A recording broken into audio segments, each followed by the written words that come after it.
Today is Tuesday, May 6th, and welcome back into the Keep Boone Healthy Facebook video platform. I'm David Jackson with the Boone Area Chamber of Commerce, and we are joined by App Healthcare Public Health Director Jenn Greene, who is gracious enough to join us once again, one of our repeat customers here on the channel.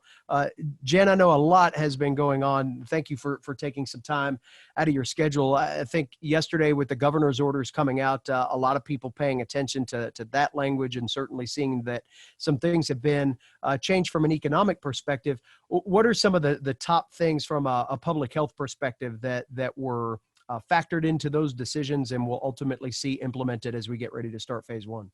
Well, I think we are continuing to monitor things locally, as well as track the trends at a statewide level. You know, we're looking for the trajectory of cases and hospitalizations to level off or even hopefully decrease over time.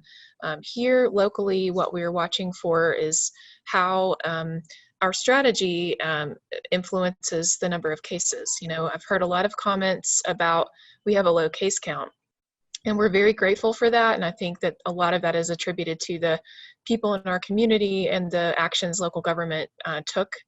But we know that we've been using a strategy called mitigation over the last month or so. We just started in the last couple of weeks testing people again who had symptoms. Previously, we were asking people to stay home. And part of that is because of the shortages in personal protective equipment and, of course, some of the challenges with testing early on. So what we know is that as we test more, we are likely to find more. And that will, maybe doesn't show up today, but perhaps will likely show up more in the days ahead. So I think, the governor's phased easing of restrictions makes sense because we want to slowly introduce more activity. We know that reopening things is going to be very important in the days ahead, but we also know that as people travel more, as we have more people coming throughout North Carolina from other states, it's likely we will see more virus. So we need to be vigilant and prepared. And with that guidance that came yesterday from the governor, there was more language from Secretary Cohen about some of the availability of testing, contact tracing. Those are two big metrics that have been discussed a lot. Have you seen a progression of those availabilities make their way up the mountain, so to speak, and give you and your staff more ammunition for the fight, so to speak, as you're out there trying to find out if people are testing and also being able to track the people that they've been in contact with? Yeah, so what's exciting is the Carolina Contact Tracing Collaborative that Secretary announced last week. We know that that is additional workforce that's being hired literally this week to train up to work alongside the health department staff for contact tracing. As we find positive cases, the first thing that we want to do is reach out to those individuals, and we do what's called case investigation to identify anyone who is a close contact, to quarantine them and also offer them testing. And that takes time and it takes people. So we know that that's getting better with this additional workforce on its way. In addition, we know that the testing is improved. We did have a bottleneck period where tests were taking, 5, 7, 10 days, and now they seem to average about 2 days to turn around, which is much better. We do have additional test methods in different hospital settings. We know that there's some rapid tests that can be used in those settings that are very important for making decisions. So that's a lot better than we were even just a few weeks ago. With more people getting out, because more businesses will be able to open up here over the weekend, especially, there has certainly been more emphasis placed on those proper, safe social distancing guidelines. The state is again come out with some more, I guess, clever ways to visualize that and make sure that businesses can post that. What is your recommendation to people as they go out and start to maybe move around in space they haven't been in a while, and move around more people? How should they comport themselves?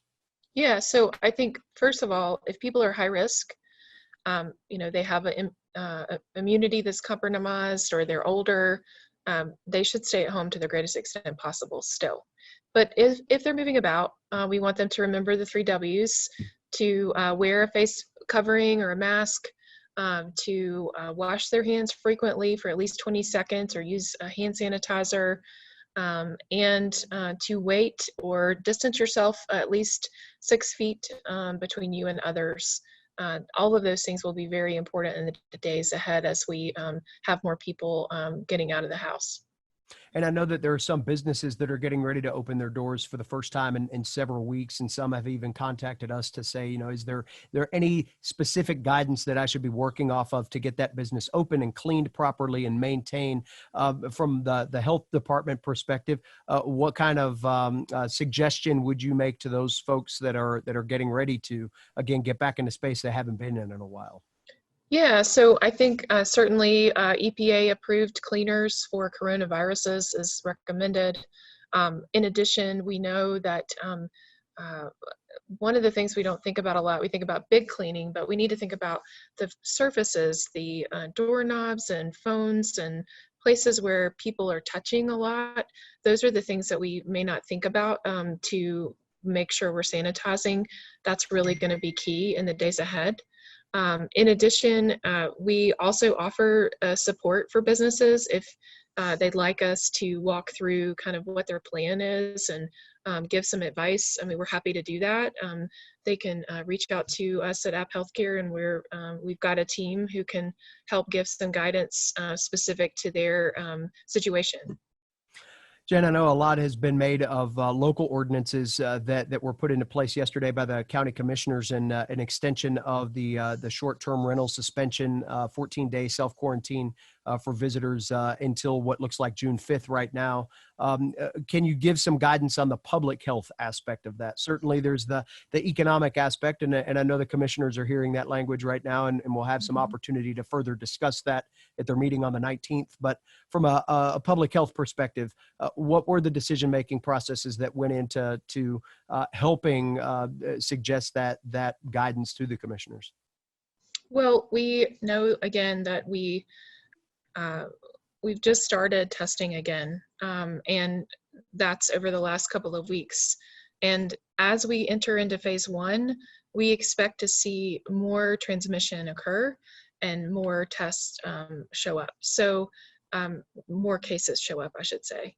So with that happening, what we want is, as I described it to them, we want a rainstorm that we can manage. We don't want a flash flood, because if it gets to the point where we have a lot of positive cases quickly, it can just overwhelm our ability to respond fast enough to control the spread of the virus. If you remember what I said earlier, one of the things we have to do quickly is to contain it. So we have to quickly identify people who are sick, quickly identify their close contacts and quarantine them. So the actions they've taken have helped us think about how does this local community want to be able to be prepared to respond, knowing that we're really at the tip of an iceberg here. We don't have enough time and data to support that we won't see more cases.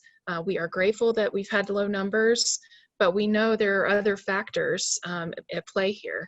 Even people traveling up for the day, or businesses reopening and more people being out and about. I mean, those are all risks for increasing the virus. And sure, we are all going to do our best. No one wants things to reopen more than the public health staff. We know that having a strong economy is a critical part of public health. So we want people to get back to work and be supported in that way. But we also want to make sure that we're putting every effort into a slow rainfall, not a flash flood. One final thing for you. I know a number of people in our county have been watching with interest what is going on just to our east in Wilkes County with more tests, positive tests coming out of that county.